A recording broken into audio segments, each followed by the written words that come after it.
Welcome back. We're here to talk about Friday night's Premier League fixture between Aston Villa and Manchester United at Villa Park. Pascal, Man United started the new Premier League season with a 1-0 win over Tottenham. What do you make of their performance in that one?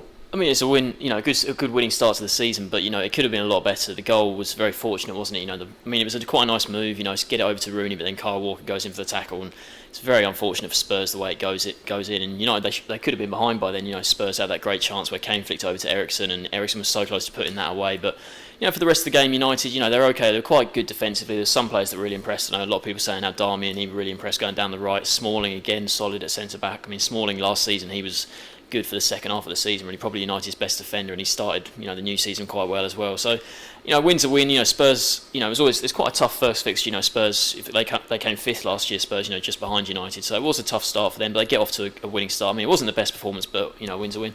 Yeah, I think it'd be quite interesting to see what else they do in the transfer market, because it was, as you say, it wasn't the most encouraging performance, and there is still time for them to bring someone in. There's big talk of Pedro coming. I think that'd be a very good signing. Him, Depay and Rooney are a very good front three. I still think the defence needs a bit of strengthening. I don't know if it will do, but Smalling did look good, but is he good enough to be a title-challenging centre-back? Maybe not. Daley Blind filling in at centre-back, not his usual position.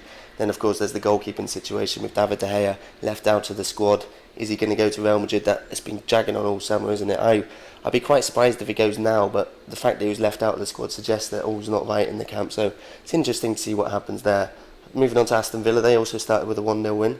What do you make of their performance against Bournemouth?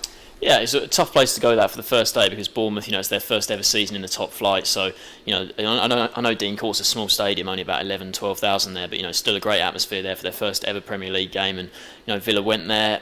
So it's fairly even first half, I thought, watching it back, and then second half, they bring on Gestede, who was absolutely brilliant in the Championship last season. I think won more headers than anyone else. He's an absolute beast in the air, and he showed it straight away from that corner. It was a really powerful header to win the game for them, and certainly Sherwood will be looking at him, maybe potentially starting the next game after that, because going to Bournemouth like that, Bournemouth, they were fantastic in the Championship last year, and getting that win, a tough first fixture, I think it was a good result for them. I think it was, and Gestede might be the man to replace Benteke. They sold Benteke obviously for a lot of money. I think transfer-wise, they've been severely weakened with Delph and Benteke leaving, and if they can get in Adama Traore, then that's a big signing for them. He might help replace one of those two, and then the goals Gestede could get, he scored more headed goals than anyone else in the top four leagues of English football. I think now they need to go on a good run. They've got United now, but after that they've got a fairly kind fixture list. They need to get some points on the board, because there are a lot of people's favourites to go down this season. It was a good start for them against Bournemouth, maybe a match they'd expect to win, even with the crowd behind Bournemouth and everything. Their first game in the Premier League, probably the biggest game in their history. A good win for that, but they need to kick on from that now. Not many people will be backing them against Manchester United, but I think from this week onwards they should be looking to get some points on the board.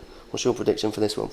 I think, you say about getting points on the board, you look at their next four fixtures after this one. I mean, United here is a tough one, but then they've got Palace, Sunderland, Leicester, West Brom. So, they'll certainly be looking at this game thinking maybe nick something here, but Sherwood will certainly be, I think, looking ahead to those next four games. I think in their games we really should win, because I look at Villa's team and I think they should probably be in a relegation scrap this year.